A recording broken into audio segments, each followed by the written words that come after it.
ज्ञान के मार्ग में पीछा नहीं रहना चाहते तो जुड़े हमारे चैनल प्राचीन ज्ञान के साथ और पाइए प्राचीन नवीन हर एक धार्मिक, वैदिक, ज्योतिष और आयुर्वेदिक जानकारी।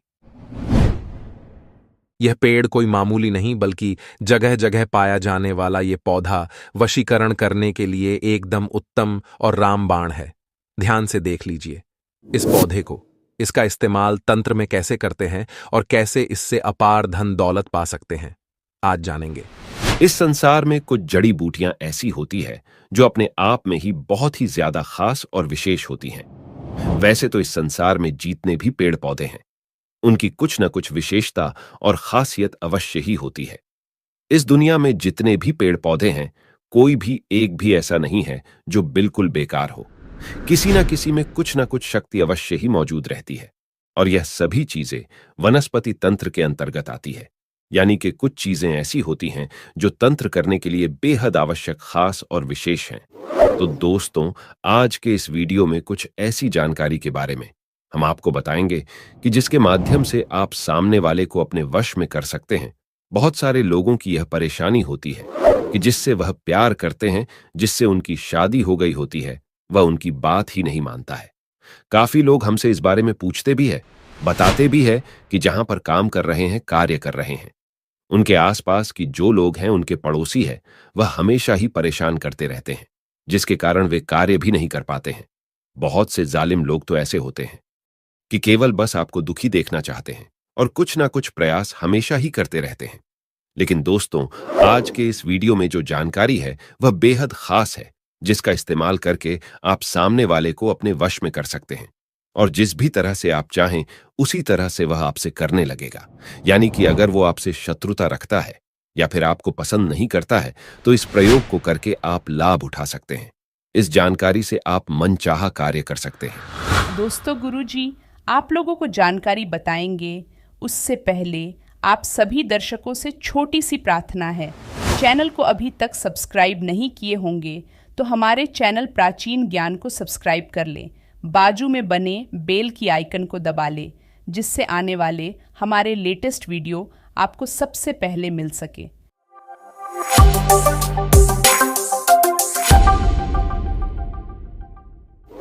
तो दोस्तों, जैसा कि हमने आपको पिछले वीडियोस में भी बताया है कि जो तंत्र होता है, तंत्र की जो क्रियाएं होती हैं, उनमें किसी भी चीज की आवश्यकता नहीं पड़ती है। केवल ध्यान के माध्यम से ही तंत्र किया जा सकता है, क्योंकि केवल ध्यान ही वह शक्ति है जिसके माध्यम से कुछ भी पाया जा सकता है। और तंत्र क्रियाओं को करने के लिए ध्यान को ही माध्यम बनाया जाता है और उसी चीज को एक्सेस किया जाता है जो सभी लोगों में समान और निश्चित ही होती है, जैसे चेतना सब में होती है। तंत्र करने के लिए आम तौर पर कुछ चीजों की आवश्यकता नहीं पड़ती है, क्योंकि यह प्रचंड क्रियाएं होती हैं जो भी व्यक्ति ध्यान कर सकता है। ध्यान में जब चाहे जैसे चाहे प्रवेश कर सकता है, बिल्कुल शांत होकर बैठ सकता है। अपने दिल की धड़कनों को अचानक से अपने दिमाग का इस्तेमाल करते हुए तेज कर सकता है, स्लो कर सकता है, तो वह कुछ भी कर सकता है, क्योंकि अपने दिल की धड़कनों को बढ़ाना और स्लो करना दिमाग के माध्यम से यह कोई साधारण व्यक्ति नहीं कर सकता है। यह केवल वही कर सकता है जिसने ध्यान को सिद्ध कर रखा हो, और ध्यान को सिद्ध करने के लिए बहुत ज्यादा प्रैक्टिस की आवश्यकता पड़ती है, जो हर किसी के बस की बात नहीं होती है। जो तंत्र क्रियाएं जानता हो, केवल वही व्यक्ति कर सकता है जो ध्यान को पकड़ना जानता हो और दिमाग के संपूर्ण खेल को समझता हो, क्योंकि दिमाग एक ऐसी चीज है जो किसी भी व्यक्ति को भ्रम में डाल सकती है। और आपने खुद भी काफी लोग ऐसे देखे होंगे। काफी योगी ऐसे होते हैं कि सर्दी में बैठकर ध्यान करते हैं और उन्हें ठंड नहीं लगती। ध्यान के माध्यम से अपने दिमाग को थामने की कोशिश करते हैं। जैसे कि अगर सर्दी हो रही है तो उस समय दिमाग में किस प्रकार के ख्याल और विचार उठ रहे हैं, उन विचारों को बदलने की बहुत कोशिश करता है। इस प्रकार लगातार प्रैक्टिस करने से वे अपने दिमाग पर विजय प्राप्त कर लेता है। तो ये जितने भी बातें हमने आपको बताई है बहुत खास है। जितनी भी चीजें होती है यह एक प्रकार की सिद्धि होती है। यह केवल उसी व्यक्ति को प्राप्त होती है। वही व्यक्ति इन चीजें को कर पाता है जिसने अपने संपूर्ण 7 चक्रों के इस्तेमाल को समझ लिया हो, 7 चक्रों को पूरी तरह से सिद्ध किया हो, जागृत किया हो, कुंडलिनी ऊर्जा को हर एक चक्र में महसूस किया हो। यह कुछ खास जानकारी हमने इसलिए बताई है जिससे आप सीख सके कि तंत्र किस प्रकार किया जाता है, क्या क्या चीजें जरूरी होती हैं और किन चीजों के माध्यम से तंत्र हो सकता है।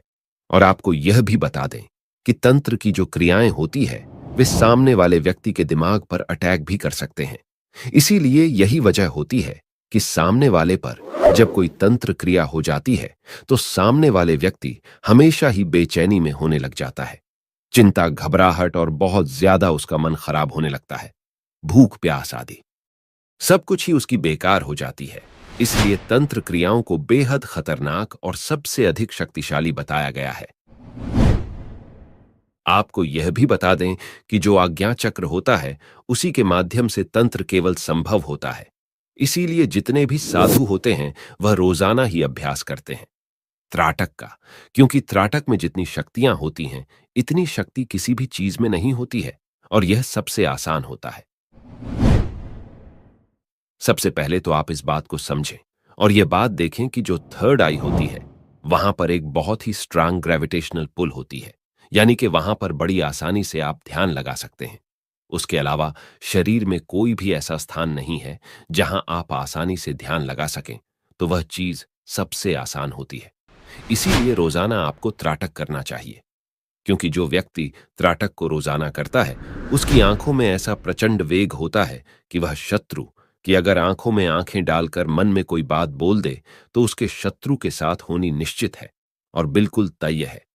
इसी प्रकार जो लोग त्राटक करते हैं उनमें अपने आप ही वशीकरण की सम्मोहन की शक्ति मौजूद रहती है, बल्कि इसी के माध्यम से यानी कि आज्ञा चक्र के माध्यम से आप अपनी संपूर्ण मनोकामना को भी पूरा करवा सकते हैं, जो भी चीज आप चाहते हैं।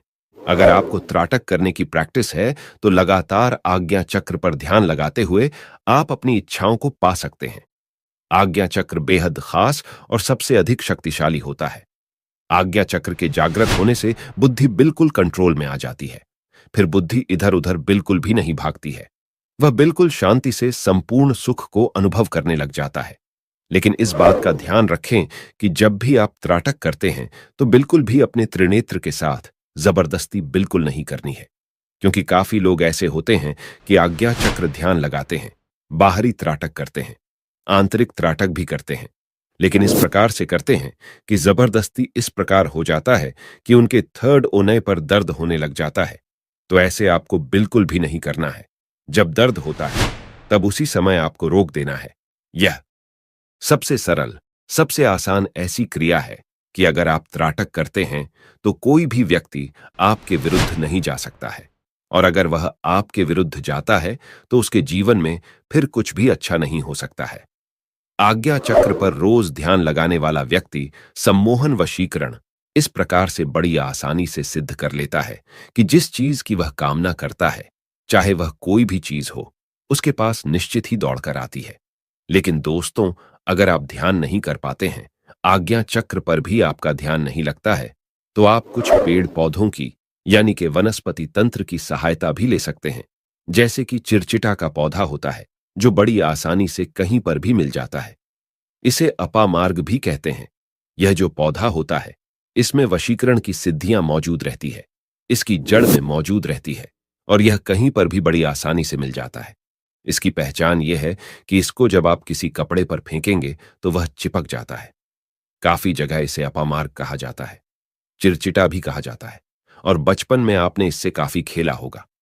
आपको केवल इतना करना है कि किसी भी सोमवार, बुधवार, शुक्रवार या फिर रविवार के दिन इस पौधे की जड़ को निकाल कर लेकर आ जाना है। सबसे पहले आपको इस बात का ध्यान रखना है कि ऐसा पौधा आपको चुनना है जिसके पास आप केवल एक बार जाएंगे, जो आपके घर से दूर हो। ऐसी जगह पर दूर देखना है। यह बड़ी आसानी से कहीं भी जंगल में मिल जाता है, तो वहीं पर जाकर आप इस पौधे को सबसे पहले जल दे दें और एक लोटा जल चढ़ाकर इसकी जड़ को निकाल लें और अच्छी तरह से धो लें और एक पत्थर भी ले लें।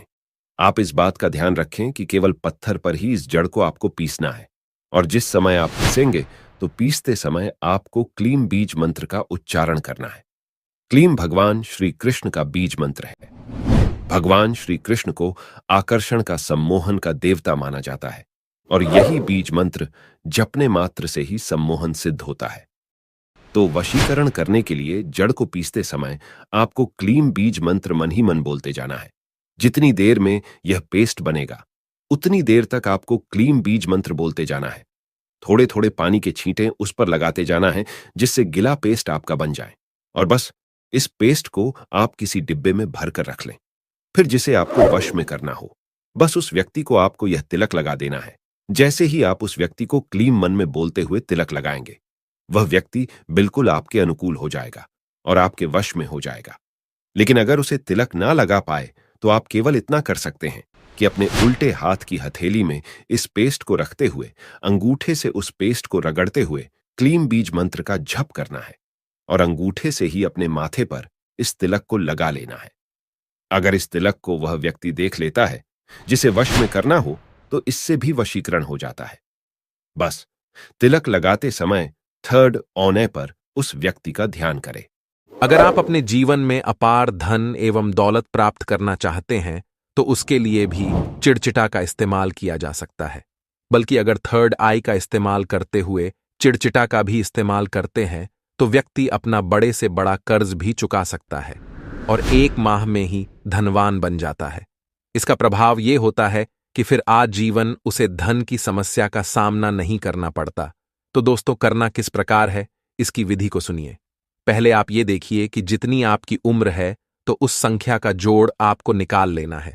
जैसे कि अगर आपकी उम्र 45 साल है तो 4 + 5 मिलाकर 9 होता है। तो इस प्रकार 1 से लेकर 9 तक अपनी संख्या आपको निकाल लेनी है। और अगर आपका सिंगल डिजिट ऑड नंबर निकलता है, जैसे कि 3, 6 या 9, तो आप खड़े वार चुनें। उन्हीं में आपको चिड़चिटा की जड़ को निकाल के लाना है। जैसे कि खड़े वार कौन से होते हैं, तो आपको बता देते हैं। खड़े वार मंगलवार, शनिवार और गुरुवार होते हैं। अगर आपकी उम्र का डिजिट 1 निकलता है तब आपको रविवार चुनना है। और अगर आपकी उम्र का डिजिट इवन नंबर निकलता है, जो कि 2 की संख्या या 4 या 8 निकलता है, तो ये इवन नंबर होता है। तो इसके लिए आपको सोमवार, बुधवार या शुक्रवार चुन लेना है चिड़चिटा की जड़ को निकाल के लाने के लिए। बिल्कुल ध्यान से सुनते जाइएगा, नहीं तो समझ नहीं आएगा, तो कोई फायदा नहीं हो पाएगा। तो जैसा कि हमने आपको बताया वैसा ही आपको अपना दिन चुन लेना है और उसी दिन में जाकर के जो है चिड़चिटा पेड़ पर चावल को जल चढ़ाने के पश्चात आपको इसकी जड़ को निकाल लेना है। इसलिए निमंत्रण आप पहले ही दे के आवे और ये बोल के आए कि हे वृक्षराज, मैं महाकाली का दास, महाकाली का सेवक, आज धन की समस्या से जूझ रहा हूं, कृपया मेरी मदद आप करना, इसीलिए मैं आपकी जड़ को कल ले जाने आऊंगा। ऐसा बोलकर आ जाना। इस पेड़ में महाकाली के धन देने वाले गणों का वास होता है। जब आप ऐसा बोलेंगे तो ये वृक्ष खुद भी महाकाली का सेवक है और दास है, तो ये पेड़ भाई मानकर आपकी मदद करता है। तो इसकी जड़ इसी विधि से आपको निकाल करके जो है ले आना है। उसके पश्चात इस जड़ को हाथ में पकड़ के कम से कम 10,000 बार इस महाकाली के मंत्र का जाप करना है। यह धन देने के लिए एक अमोघ मंत्र है। जो कोई भी इसका प्रयोग करता है वह कभी गरीब नहीं रहता है। हाथ में जड़ पकड़ते हुए आप ये मंत्र बोले, ओम क्रीम काली क्रीम धनम देहि फट स्वाहा। इस मंत्र को आप बोले 10,000 बार बोल देने से ये जड़ सिद्ध हो जाएगी और धन देने वाली, कर्ज का नाश करने वाली और अपार सुखदायक और समृद्धिदायक, सफलता देने वाली बन जाएगी। बस इसके बाद इस जड़ को आप पीस कर इसमें सिंदूर मिला करके जो है रोज रात को सोया करे और अपने थर्ड आई पे ध्यान लगाया करे और मां काली से धन की प्राप्ति हेतु कामना किया करे। ऐसा करने से 1 हफ्ते के अंदर अंदर रिजल्ट निकलता है और व्यक्ति के दिन ही बदल जाते हैं। हमें आशा है ये प्रयोग आपको बहुत पसंद आया होगा। दोस्तों, ये थे आज के जानकारी। इसी तरह के और भी जानकारी पाने के लिए हमारे चैनल प्राचीन ज्ञान को सब्सक्राइब करना न भूलें। और हाँ, वीडियो को ज़्यादा से ज़्यादा शेयर करें। आपके एक शेयर किसी की जीवन में खुशहाली ला सकता है। धन्यवाद, नमस्कार and thanks for watching my video.